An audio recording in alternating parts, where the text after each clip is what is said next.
বগুড়া জেলার ধনুট বিশ্ব হরিগাছা গ্রামের সন্তান উপসচিব খান মোহাম্মদ নাজমুস শোয়েব, যিনি বর্তমানে ঢাকায় ভূমি মন্ত্রণালয়ে কর্মরত। সম্প্রতি তার বিরুদ্ধে নানা অভিযোগ এনে বিক্ষোভ ও মানববন্ধন করেন নিজ গ্রামের শত শত মানুষ। তাদের অভিযোগ, এই কর্মকর্তা ঠুনকো বিষয় নিয়ে গ্রামবাসীকে মিথ্যা মামলা দিয়ে হয়রানি করছেন, এমনকি নিয়োগ বাণিজ্য, ক্ষমতার অপব্যবহার সহ নানা অনিয়মে জড়িত তিনি। গ্রামে তার নির্মিত মসজিদে নামাজ না পড়াকে কেন্দ্র করে পুলিশ দিয়ে হয়রানি, চাকরিজীবীদের অন্যত্র বদলি সহ ক্ষমতার নানা অপব্যবহার করেছেন অভিযুক্ত উপসচিব শোয়েব, যার রোশানল থেকে বাদ যায়নি স্থানীয় মসজিদের ইমাম, মুয়াজ্জিন আর স্কুলের প্রধান শিক্ষকও। আমাকে বললো যে আমি কোন মসজিদে নামাজ পড়ে, তাহলে আমি নামাজ পড়ি আল ফাতেমা, এটা আমাদের আল ফাতেমা, ওই মসজিদে নামাজ পড়া আমাকে বললো যে তাহলে আপনি বুঝতে চলেন যাই থানার যেতে হবে। আমার থানার নিয়ে মিথ্যা একটা মামলা দিয়ে একটা মাস আমাকে হাতে খাটিয়েছে। বিশ্বাস করেন পুলিশ দিয়ে বাধা দেওয়া হয়েছে আমাকে। আমার সাথে পরামর্শ করার পর ভূমি মন্ত্রণালয়ের যেহেতু উনি বললেন এই জায়গাটুকু আমার হবে, ওনার আছে 5 শতক, আমার 2 শতক নিয়ে ওয়াকফাকৃত দলিল না করে নিয়ে উনি মসজিদের কাজ শুরু করে দিলেন। অভিযুক্ত এই উপসচিবের চাচা খান নূরে খোদা ছিলেন বাংলাদেশ তাঁতি লীগের কেন্দ্রীয় কমিটির যুগ্ম সাধারণ সম্পাদক। তার প্রভাবেই গ্রামের মানুষকে তারই প্রতিষ্ঠিত মাদ্রাসায় নিয়োগের নামে করেছেন বাণিজ্য, এমনকি নিজ পরিবারের সদস্যদেরও করেছেন বছরের পর বছর হয়রানি।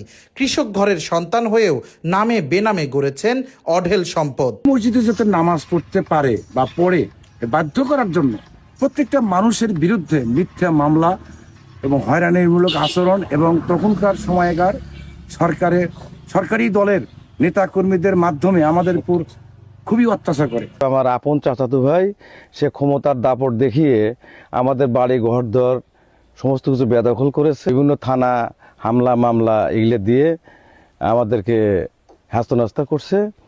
আর এরই পরিপ্রেক্ষিতে আমার ছোট ভাই এই বাড়ির প্রায় 20 লক্ষ টাকা ব্যয় করছে দুটো বাড়িতে। সে শোকে সে গত 1.5 মাস 2 মাসের মধ্যে সে স্ট্রোক করে মারা যায়। ভূমি মন্ত্রণালয়কে আমাকে চাকরি দেবে, সেজন্য আমাকে 10 লাখ টাকা দাবি করে, সেখানে আমি 5 লাখ টাকা জমা দিয়েছিলাম 6 মাস আগে।